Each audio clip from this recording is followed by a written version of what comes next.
What are the skills you required? First of all, for entry level, you required these 5 skills: English communication. Then, see, English communication and communication skills are the different things. बहुत बार क्या होता है, students communication skills को English communication consider करते हैं. So these are the two different skills: writing skills, presentation skills, and computer skills. If you have these 5 skills, you can enter in clinical research industry, but you cannot sustain in this industry. For that, you need this second column I have made. ये मैंने second column बनाया है, ये आपको जरूरी है. अगर आपने एंट्री कर ली है और आपके पास ये नहीं है, आप इस इंडस्ट्री से बाहर निकल जाओगे ज्यादा से ज्यादा 3 से 6 महीने में. सो सेकेंड स्किल आपको इस इंडस्ट्री में सस्टेन करने के लिए एंड ऑपरेशनल थिंग्स जो होती है क्लिनिकल रिसर्च इंडस्ट्री में, वो करने के लिए हेल्प करेंगे. जो नॉलेज है क्लिनिकल रिसर्च, जो डोमेन्स है या सेगमेंट्स है, उनके प्रोसेस आपको पता होने चाहिए, उसका नॉलेज होना चाहिए. जो डॉक्यूमेंट्स हम यूज करते हैं एक्टिविटीज परफॉर्म करने के लिए, उसके बारे में आपको अच्छा नॉलेज होना चाहिए. अगर मैं एग्जांपल दूंगी तो inform consent form and serious adverse event form, ऐसे बहुत सारे डॉक्यूमेंट्स या फॉर्म्स होते हैं जो हम क्लिनिकल ट्रायल कंडक्ट करने के लिए या फिर जो भी अदर सेगमेंट्स है उसके लिए यूज करते हैं. उसके बारे में आपको उसका यूजेस एंड वो कैसे अपडेट करना है वो प्रॉपरली आना चाहिए.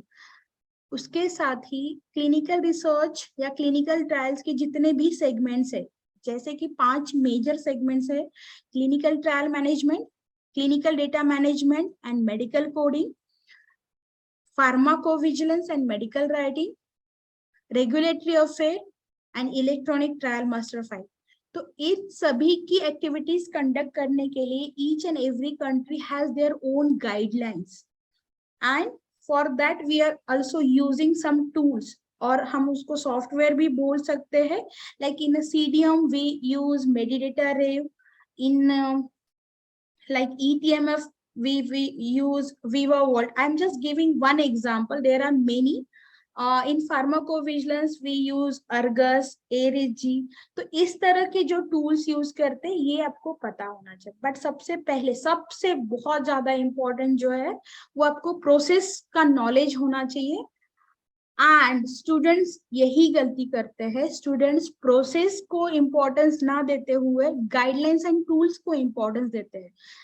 क्योंकि मैं एक चीज बताना चाहूंगी, गाइडलाइंस एंड टूल्स का अभी तक, जैसे इंडिया में ये इंडस्ट्री 2000 में मतलब प्रोटोकॉल्स आना या क्लिनिकल ट्रायल्स आना शुरू हुआ, 2005 तक पीवी बहुत अच्छे से शुरू हो गया था. तो तब से अभी तक ये इंडस्ट्री बहुत ज्यादा इवॉल्व हुई है, टूल्स चेंज हुए हैं, गाइडलाइंस में भी अपडेशंस आई है, बट प्रोसेस चेंज नहीं हुआ. If you are not understanding the process of all segment, और there is a interlink between or interlink among all the domains whatever I have mentioned earlier, अगर आपको वो नहीं समझता है, you cannot grow in this industry. आपको समझ में ही नहीं आएगा कि आप क्या काम करो. क्लिनिकल रिसर्च इंडस्ट्री में ग्रो नहीं करने का सबसे मेजर रीजन ये है कि ये इंडस्ट्री बहुत बहुत ज्यादा वास्ट है. अगर बच्चों को ये नहीं समझ में आया कि वो कौन से डोमेन में क्या काम करते हैं या वो अभी क्या काम कर रहे हैं, तो उनको आगे वो नहीं बढ़ सकते हैं. जैसे कि मैंने आपको डोमेन्स के बारे में बताया, मैंने डेजिग्नेशंस के बारे में भी बताया. अभी भी बहुत सारे बच्चे जब कॉल करते हैं इंक्वायरी के लिए, तो उनका ये कहना, उनको आज भी ये नहीं पता है कि एक्चुअल क्लिनिकल रिसर्च कोऑर्डिनेटर का साइट मैनेजमेंट ऑर्गेनाइजेशन में या फिर मल्टी स्पेशलिटी हॉस्पिटल्स में क्या काम होता है. They are thinking that they like these people work as a wet lab something technician और जो भी स्पेशलिस्ट होंगे. तो इस तरह का नहीं होता. They are handling documents and they are document specialist, मतलब उनको डॉक्यूमेंट्स को हैंडल करना पड़ता है. अगेन उनको डॉक्टर्स को, ले पर्सन को. Why I am saying these skills are required to enter in this skill. If like I just want to give you one example, if you become a clinical research coordinator or if you get the job, अभी आपको knowledge नहीं है कुछ भी, but as you have done a M-Pharma or a Pharma D student, or you may be the B-Pharm student, you got the job because you have these skills. Okay, अभी आप अगर किसी मल्टी स्पेशलिटी हॉस्पिटल में काम कर रहे हो as a clinical research coordinator, so if you get entry but you do not have the knowledge, what happens? You can speak like you have to handle investigator like doctors. They may speak in their regional language or in English.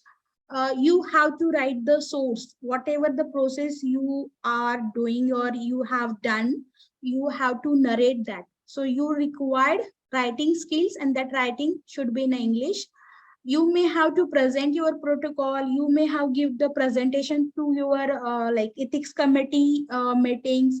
So that time you required presentation skills and computer skills. Without computer you cannot sustain in clinical research or even though entered in clinical research industry, because we are using many tools or softwares. For that we required computer skills.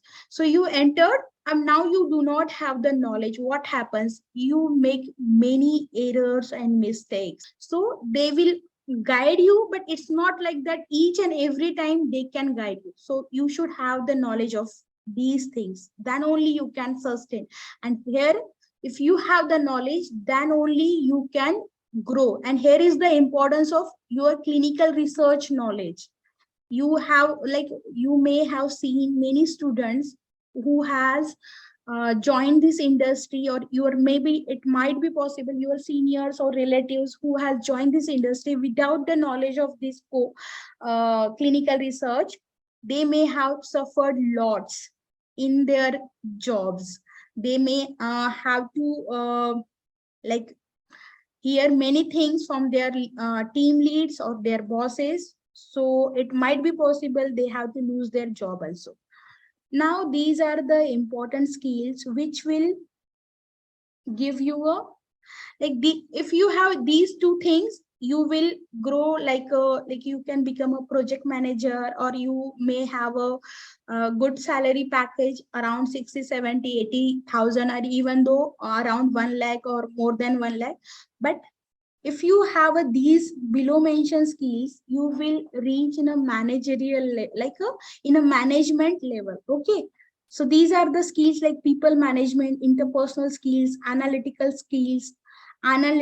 thinking, presence of mind, and networking. If you have a good, the importance of networking is that, see, if you entered in pharmacovigilance or you entered in clinical trial management, now it's not you work 2 years in a clinical trial management or clinical operation and then you switch in regulatory affair or pharmacovigilance, then you work over there 2 years or 4 years, and then you again switch to CDM. It's not like that. If you entered in any segment, and if you think that that segment is okay for you, then you have to grow in that segment only. It's not like that each and every time you have to change the domain, and you have to sustain and grow in that domain only. Okay, so you have to take the decision in within a 2 years. If you entered in a pharmacovigilance, okay, so you have to decide in that 2 years only, you have to stay over there or you want to switch in other domain. Like many times आपने सुना होगा कि पहला job क्यों important होता है. If you get the job which teach you these skills, so आपको आगे बढ़ने में हेल्प होगा. और ये सेशन के थ्रू मैं आपको यही बताना चाहूंगी कि हाँ, ये स्किल्स अगर आपको एक्वायर करना है तो आपको पहले जॉब में सैलरी से ज्यादा ये इम्पोर्टेंट देना होगा कि how you can acquire these skills. Because अगर आपके पास ये स्किल्स नहीं होंगे, you can not grow in upper level. See, starting के जो भी जॉब है, whatever the jobs you want to like entered in this industry, तो वो आपको आराम से मिल जाएंगे. आप 3-4 साल अगर जॉब चेंज भी करते रहोगे, that also you do not have any issue. But once you reach in one level और इन ऑपरेशनल थिंग्स, लाइक आप अगर टीम लीड बनते हो या आप site manager bante ho and then you want to grow, so that time it will be difficult because you have a less opportunities, and if you do not have these skills you cannot grow, then your career will stop. सो कभी भी पहले job के लिए आप जो desperate होते हो ना, वो नहीं होना चाहिए। आपको ये सब सीखने पे फोकस रखना चाहिए, आपको बहुत सारी अपॉर्चुनिटीज मिलेंगी। जैसे कि मैंने प्रीवियस स्लाइड में आपको बताया, इतने सारे डेजिग्नेशंस है, ये सारे लाइफ साइंस स्टूडेंट्स के लिए सुटेबल है। any MSc, any pharma D, any BMS, BDS doctors can enter and can grow in this industry. आपको कोई भी जॉब लगा, if you are in a pharmacovigilance, if you are in a regulatory affair, if you are in a CDM, if you are in a clinical trial management and clinical operation, then also you can grow and have a good scope to grow in this industry. It's not like that if you entered only in CDM, only in SAS, only in a pharmacovigilance, then only you can grow. But I don't know why students have this myth कि pharmacovigilance has only growth or CDM has only growth. It's not like that. You entered in any segment, any domain, you have a good growth.